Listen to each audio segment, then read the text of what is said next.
Hello friends, आज हम अपने एमएससी केमिस्ट्री के अल्ट्रावोलेट एंड विजुअल स्पेक्ट्रोस्कोपी की यूनिट को कंटिन्यू करेंगे। और इस यूनिट का आज का टॉपिक है वुड-वुड-फिशर रूल। तो वुड-वुड-फिशर रूल के बारे में हमने पिछले लेक्चर के अंदर उसके वुड-वुड-फिशर रूल का इंट्रोडक्शन पढ़ लिया था। वुड-वुड-फिशर रूल क्या होता है, किसके लिए होता है और ये लैम्ब्डा मैक्स के लिए किस प्रकार कैलकुलेट करता है। तो इसका बेसिक इंट्रो हमने पिछले लेक्चर में पढ़ लिया था कि वुड-वुड-फिशर रूल को रॉबर्ट वुड ने दिया तथा ये तब इतना एप्लीकेबल नहीं होने के कारण इसको लुईस पीसर ने मॉडिफाई किया। तो ये modify rule would Fieser rule के नाम से जाना जाता है। तो पिछले लेक्चर में हमने Wood Fieser rule for conjugation diene polyene के टॉपिक को कवर कर लिया था। तो आज का नेक्स्ट टॉपिक है अपना Wood Fieser rule for alpha beta unsaturated carbonyl compound, यानी कि जो carbonyl compound alpha beta unsaturated carbonyl compound है उसके लिए लैम्ब्डा मैक्स की मान किस प्रकार कैलकुलेट करें, उसके बारे में आज का अपना टॉपिक रहेगा। तो अगर आप वुड पीसर रूल के इंट्रोडक्शन देखना चाहते हैं तो आप पिछला लेक्चर देखिए। तो चलिए लेक्चर को स्टार्ट करते हैं।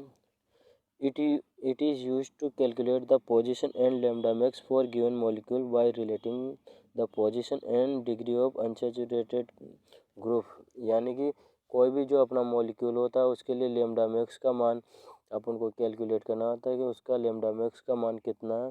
तो हम इस रूल के द्वारा उस मॉलिक्यूल के लैम्ब्डा मैक्स के मान को कैलकुलेट कर सकते हैं तथा उस जो अपना मॉलिक्यूल है उसके साथ सब्स्टिट्यूशन ग्रुप है वो कौन सी डिग्री पे जुड़े हुए होते हैं, उनकी क्या पोजीशन है, उसका भी कैलकुलेट करेंगे। तो इसके बारे में मैं थोड़ा आपको बेसिक बता देता हूँ कि देखिए ये कोई भी अपना मॉलिक्यूल है, मान लीजिए कि एल्डिहाइड वाला साइक्लिक मॉलिक्यूल है, तो इसके अल्फ़ा और बीटा पोजीशन पे अनसैचुरेशन पाया जाता है। तो ये alpha beta unsaturated carbonyl compound है।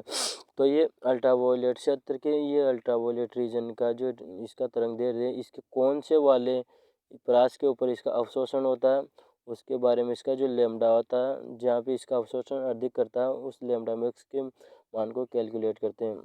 ये जो अपना अल्ट्रावायलेट है ये सनलाइट से आने वाली एक रेडिएशन के द्वारा होता है। तो अलग अलग प्रकाश के लिए अलग अलग रेडिएशन होती है, तो इनका तरंगदैर्घ्य भी अलग अलग होता है। कौन सी यदि एक किसी विकिरण का लैम्ब्डा मैक्स कम है तो किसी का ज़्यादा हो सकता है। तो ये इसका बेसिक इनका रेंज है अल्ट्रावायलेट का 100 नैनोमीटर से 400 के आसपास रेंज जो लैम्ब्डा मैक्स का तरंगदैर्घ्य है वहाँ पे अल्ट्रावायलेट रीजन आता है।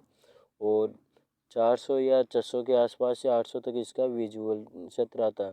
तो अब ये जो अपन अभी पढ़ रहे हैं अल्ट्रावायलेट एंड विजुअल स्पेक्ट्रोस्कोपी, तो 400 से 800 नैनोमीटर के बीच के प्रकाश के अंदर जिन पदार्थों का अवशोषण होता है उनके बारे में स्टडी कर रहे हैं। तो देखिए वुड Fieser rule for alpha beta unsaturated carbonyl compound की अनसैचुरेटेड कार्बोनिल कंपाउंड के बारे में वुड फिशर रूल क्या है, ये किस प्रकार से alpha beta unsaturated carbonyl compound के लैम्ब्डा मैक्स के मान को कैलकुलेट कर सकता है। तो देखिए each types of alpha beta unsaturated carbonyl compound having a fix value of lambda max eight which absorption take place, this contribution of age base and parents value of lambda max, यानी कि अपना जो कोई भी alpha beta carbonyl compound है कि कोई भी कीटोन या एल्डिहाइड है जो अल्फ़ा बीटा पोजीशन पे है उस वो एक लैम्ब्डा मैक्स का फिक्स वैल्यू रखते हैं। Having fix value of lambda max, यानी कि लैम्ब्डा मैक्स की कुछ फिक्स वैल्यू रखते हैं जहाँ पे उसका जिस तरंगदैर्घ्य पे उसका अवशोषण होता है। तो उस फिक्स वैल्यू के उस कंट्रीब्यूशन योगदान को किस नाम से जाना जाता है, उस योगदान को हम बेस वैल्यू या पेरेंट्स वैल्यू के नाम से जाना जाता है। तो ये जो अपना कंपाउंड उसका लैम्ब्डा मैक्स कहलाता है। तो अब ये अपना जो कंपाउंड है उसके साथ कौन से प्रतिस्थापी जुड़े हुए होते हैं और किस प्रकार अपना उसके लैम्ब्डा मैक्स को बढ़ाते हैं वो डिस्कस करते हैं। The contribution made by various alkylic substituents, यानी कि जो इसका योगदान है वो किन किन के द्वारा बनता है, वेरियस यानी कि बहुत सारे एल्काइल सब्स्टिट्यूट, यानी कि जो कोई भी अपने एल्किल के प्रतिस्थापी है उनके द्वारा रिंग रेसिड्यूज यानी कि जो अपने डबल बॉन्ड को किसी साइकिल में लेने के लिए जितने बॉन्ड को कट करना पड़ता है उतनी ring residues, double bond extending conjugation, यानी कि जो अपना कॉन्जुगेशन है उसको बढ़ाने के लिए सिंगल डबल बॉन्ड को जितना ज़्यादा कॉन्जुगेशन बढ़ाते हैं उन डबल बॉन्ड के द्वारा, या एक्सोसाइक्लिक डबल बॉन्ड यानी कि जो अपने रिंग है उसके बाहर कोई डबल बॉन्ड लगा हुआ होता है उसके द्वारा its are added the base value to obtain lambda max for a particular compound. यानी कि अपना कोई भी जो एक मॉलिक्यूल है उसके लिए उसकी कोई फिक्स वैल्यू है जिसको बेस वैल्यू के नाम से जाना जाता है, और उस बेस वैल्यू के अंदर इनका इनके साथ जो भी प्रतिस्थापित जुड़े हुए होते हैं वो उसके लैम्डा मैक्स को मान को कुछ ना कुछ इंक्रीजमेंट कर देते हैं। वो कौन कौन से हैं देखिए, alkylic group, ring residues, double bond, extending conjugation जो कॉन्जुगेशन को बढ़ाते हैं, और जो इसके रिंग के बाहर जो डबल बॉन्ड पाए जाते हैं, ये सभी का कुछ ना कुछ इंक्रीमेंट होता है जो कि किसी भी कंपाउंड की बेस वैल्यू के अंदर ये इनका योगदान देते हैं।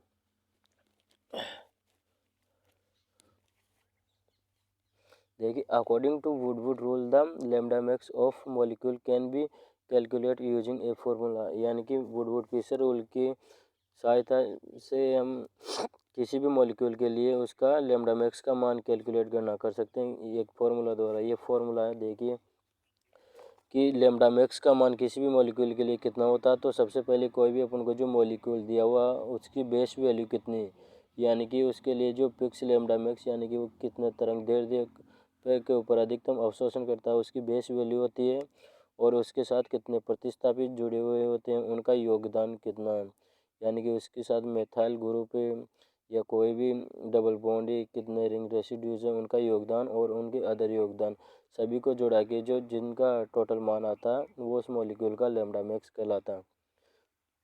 तो लैम्डा मैक्स अपन को आज alpha beta unsaturated carbonyl compound के बारे में डिस्कस करना है। इन alpha beta unsaturated carbonyl compound यानी कि कार्बोनिल कंपाउंड के अल्फा बीटा के अंदर द कंपाउंड में भी एल्डिहाइड और कीटोन, यानी कि जो अपना कोई भी यौगिक है वो एल्डिहाइड भी हो सकता है और कीटोन भी हो सकता है, और इट में भी साइक्लिक और असाइक्लिक यानी कि ये चक्रीय और अचक्रीय दोनों हो सकते हैं। यानी कि जो अपने मॉलिक्यूल है वो कीटोन या एल्डिहाइड दोनों हो सकते हैं, और वो चक्रीय या अचक्रीय इनका कोई भी फर्क नहीं पड़ता, इनके लिए बेस वैल्यू सेम रहती है। यानी कि अब अपन डिस्कस करते हैं बेस वैल्यू, यानी कि जो कोई भी मॉलिक्यूल दिया हुआ था उसकी बेस वैल्यू क्या कितनी होती है। Each types of alpha beta unsaturated aldehyde or ketone having a certain fixed value of lambda max where absorption takes place now as base value।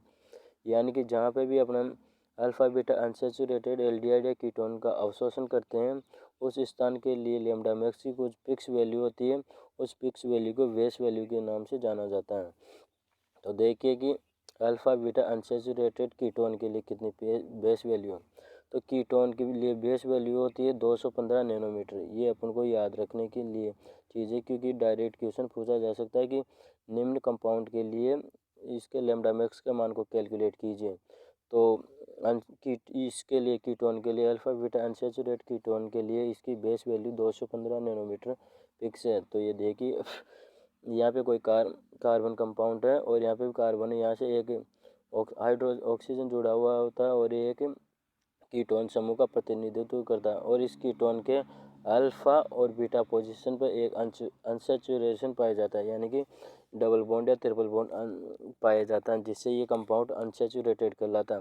तो अल्फा बीटा ये हो जाता है alpha beta unsaturated ketone compound कहलाता है। तो ये acyclic भी हो सकता है और साइक्लिक के अंदर ये रिंग के अंदर भी हो सकता है। तो यहाँ पे कोई भी कीटोन समूह जुड़ा होता है और इसकी अल्फा और बीटा पोजीशन पे एक अनसैचुरेशन पाया जाता है, तो ये असाइक्लिक और साइक्लिक भी हो सकता है। तो कीटोन के लिए इसकी फिक्स वैल्यू कितनी होती है 215 नैनोमीटर होती है, ये अपन को याद रखनी है। और सेकंड है alpha beta unsaturated aldehyde lambda max, यानी कि जो एल्डिहाइड होता है उसके लिए उसकी बेस वैल्यू कितनी होती है, यानी कि वो कितने लैम्डा पर अवशोषण दिखाता है। तो ये 207 नैनोमीटर के ऊपर जो अपना एल्डिहाइड है वो अवशोषण दिखाता है, इसकी लैम्डा मैक्स का मान है, यानी कि 207 नैनोमीटर पर ये इलेक्ट्रोमैग्नेटिक वेव का सबसे ज़्यादा अधिक अवशोषण करता है।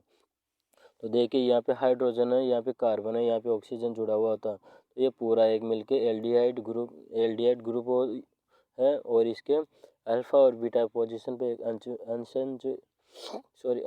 अनसैचुरेशन पाया जाता है, और इसमें ये भी असाइक्लिक हो सकता है और साइक्लिक भी हो सकता है। साइक्लिक के अंदर भी यहाँ पे भी एक एल्डिहाइड समूह है और इसके अल्फा और बीटा पोजीशन पे अनसैचुरेशन पाया जाता है, इन जिसके कारण ये alpha beta unsaturated aldehyde group के नाम से जाना जाता है।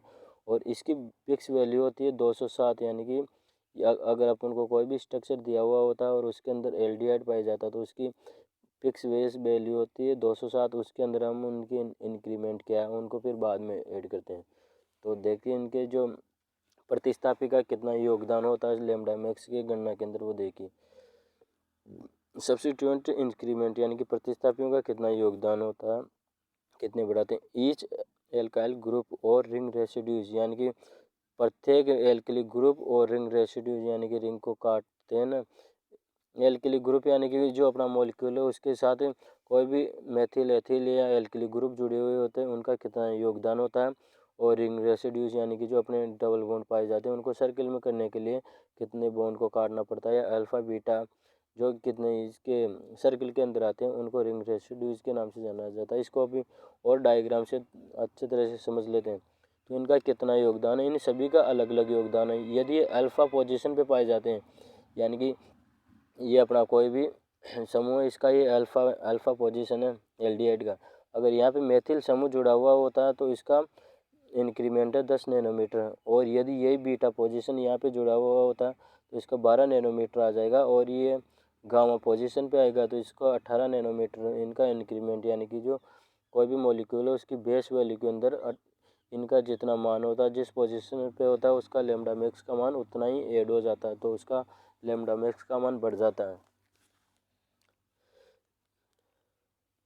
ईच एक्सोसाइक्लिक डबल बॉन्ड, यानी कि जो एक्सोसाइक्लिक डबल बॉन्ड अपने कोई भी रिंग है, यानी कि ये देखिए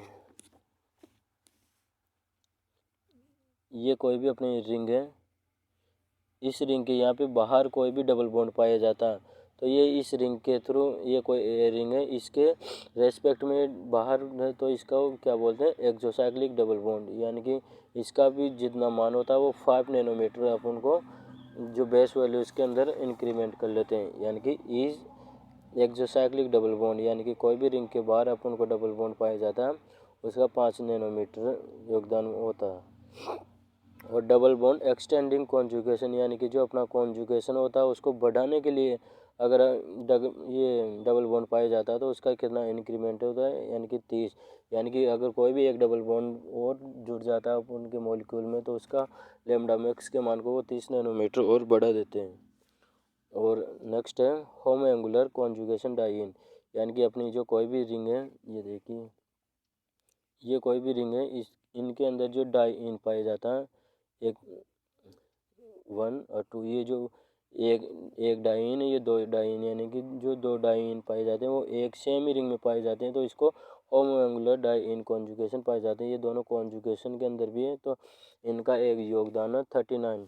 और इनका अपन कॉन्जुगेशन डाइन और ट्राइन के लिए अलग पढ़ते हैं तो इनका अलग ही बेस वैल्यू पाई जाती है, लेकिन अपन इनको alpha beta unsaturated carbonyl compound के अंदर पढ़ रहे हैं तो इनका कुछ योगदान होता है वो अपन को जो इसकी बेस वैल्यू इसमें ऐड कर लेते हैं। तो इसको अपन कुछ एग्जांपल द्वारा समझते हैं तो उसको आपको आसानी से समझ में आ जाएगा।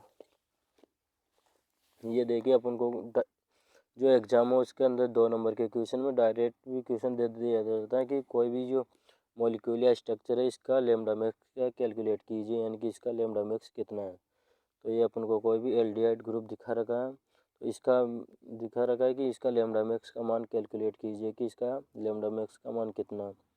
तो ये लैम्डा मैक्स के अल्फा और बीटा पे अनसैचुरेशन पाया जाता है और गामा पोजीशन पे इसके एक मेथिल समूह जुड़ा हुआ है। तो देखिए the base value of alpha beta unsaturated aldehyde, यानी कि जो अपने एल्डिहाइड की बेस वैल्यू कितनी होती है 207 थी। और इसके अंदर जो एल्डिहाइड इसके अंदर अपना एक गामा पोजीशन पे एक मेथिल समूह जुड़ा हुआ होता है, यानी कि एल्किल ग्रुप जुड़ा हुआ होता है बीटा पोजीशन पे। तो सॉरी बीटा पे नहीं, ये गामा अल्फा बीटा और गामा पे। तो इसका कितना इंक्रीमेंट है अल्फा बीटा गामा, गामा पे इसका इंक्रीमेंट 18, सॉरी तो 18, तो इसको 18 को अपन इसके अंदर ऐड कर लेते हैं तो 15 का 5 1 2 225 नैनोमीटर इसका लेमडा मैक्स का मान आ जाएगा इस मॉलिक्यूल के लिए। नेक्स्ट है the find out lambda max for structure, यानी कि इस स्ट्रक्चर के लिए लेमडा मैक्स का मान कितना वो कैलकुलेट कीजिए। तो सबसे पहले ये देखिए कि एल्डिहाइड है या कीटोन, तो ये स्ट्रक्चर अपन को कीटोन दिख रही है। ये अल्फा और बीटा पोजीशन भी इस पर अनसेचुरेशन है, यानी कि alpha beta unsaturated ketone group है। तो इसके लिए बेस वैल्यू कितनी होती है, इसके लिए तो base value for alpha beta unsaturated ketone के लिए 215 नैनोमीटर है। और इसके अंदर क्या है, ये अपना जो डबल बॉन्ड है जो कॉन्जुगेशन को बढ़ा रहा है, यानी कि double bond single bond double bond. तो extending double bond in conjugation, यानी कि कॉन्जुगेशन को बढ़ाने के लिए जो डबल बॉन्ड पाया जाता है उसका कितना योगदान होता है, उसका योगदान होता है 30 नैनोमीटर। यानी कि ये 30 नैनोमीटर इस बेस वैल्यू के अंदर अपन को ऐड करना है। और एक्सोसाइक्लिक डबल बॉन्ड, यानी कि जो अपने रिंग है उसके बाहर कितने डबल बॉन्ड पाए जाते हैं। तो ये कोई भी रिंग ए है तो इसके रेस्पेक्ट में यहाँ पे इसके एक जो यानी कि बाहर एक डबल बॉन्ड पाया जाता है, तो इसका योगदान है 5 और तो नहीं है। और बी के रेस्पेक्ट में यहाँ पे एक डबल बॉन्ड है जो एक्सोसाइक्लिक डबल बॉन्ड है, तो इसका योगदान 5 है। यानी कि दोनों का मिला के 2 × 5 मिला के 10 नैनोमीटर उसके बेस वैल्यू के अंदर अपन को और ऐड कर देना है।